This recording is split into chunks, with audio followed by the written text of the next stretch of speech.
So just like we use Coulomb's law to determine the net electric force acting on one charge due to multiple other charges in its vicinity, we're going to calculate the net magnetic force per length on one current carrying wire that has several parallel current carrying wires in its vicinity.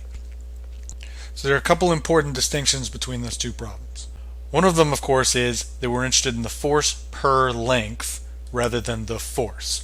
But mostly what we'll notice is that that's largely just a notational difference. We're going to drag around divided by L through a lot of the calculation here.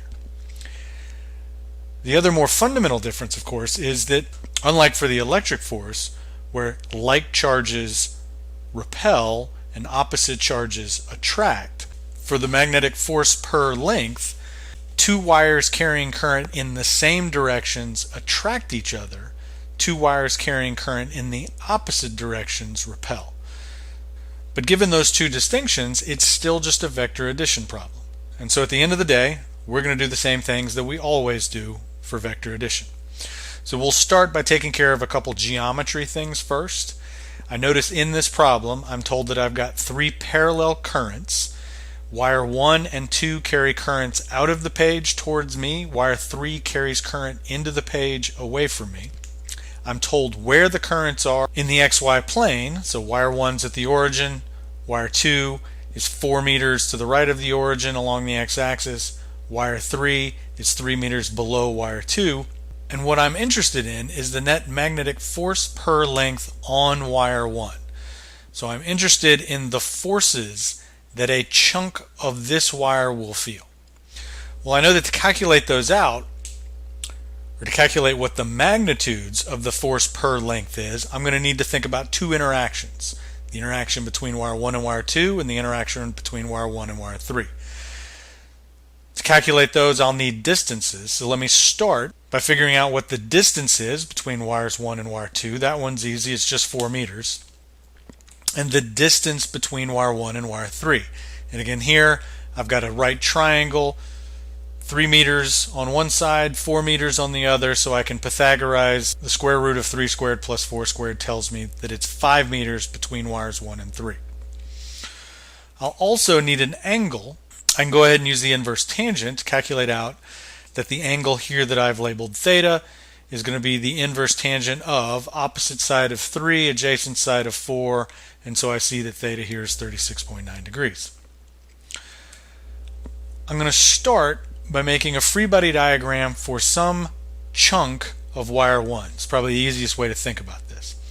And so if I think about some little chunk of wire 1, well, the current flowing through wire 1 is in the same direction as the current flowing through wire 2, so those two wires will want to attract each other, which means that there will be a force on that little chunk of wire 1 that's pulling it towards wire 2.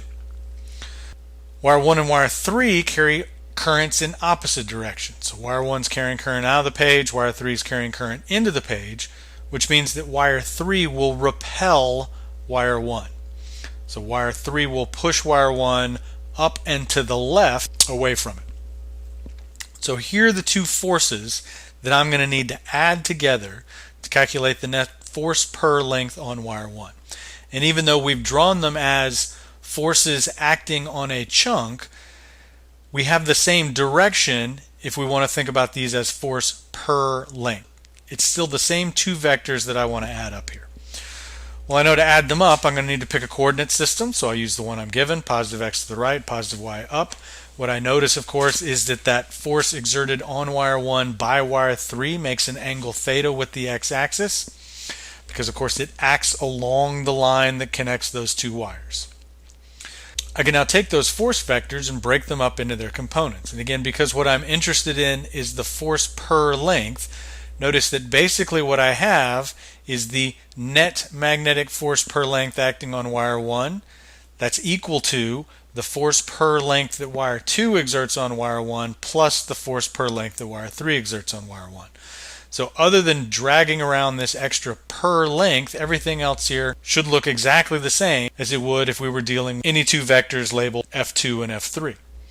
Again, I've got the x and y components of the net magnetic force per length because I don't know anything about that force, so I've left it in components. Force 2 points entirely in positive x, so x component's positive, y component's negative. Force 3 makes an angle theta with the x-axis. Its x component points in the negative direction, its y component is positive, so I've got negative F3 per L cosine theta plus F3 per L sine theta. I can use my table to set up my two component equations. And again, these are force per length equations, but other than the per length, everything else should look very familiar. So I've got the x component of the net force per length is equal to the force per length exerted by wire 2 minus the force per length exerted by wire 3 times the cosine of theta. For my y component equation, again, I've got the y component of the net magnetic force per length. That's equal to 0 plus the force per length exerted by wire 3 times sine theta. As we've seen in previous problems, my two unknowns now are the x and y components of the net magnetic force, and I need to go calculate out what the magnitudes are for the force per length between wire 1 and wire 2 and the force per length between wire 1 and wire 3. Let's do the force per length due to the magnetic interaction between wires 1 and 2.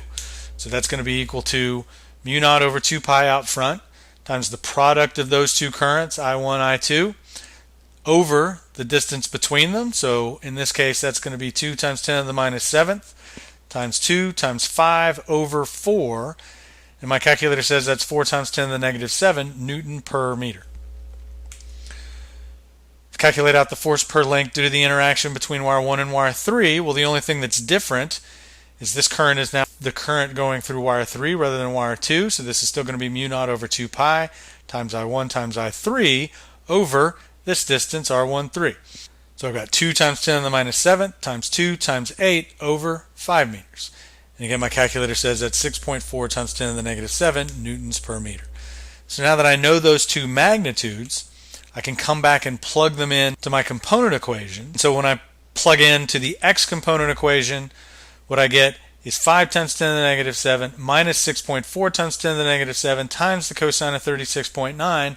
All that's going to be the x component of the magnetic force per length, and in this case that happens to be negative 0.12 times 10 to the negative 7 newtons per meter.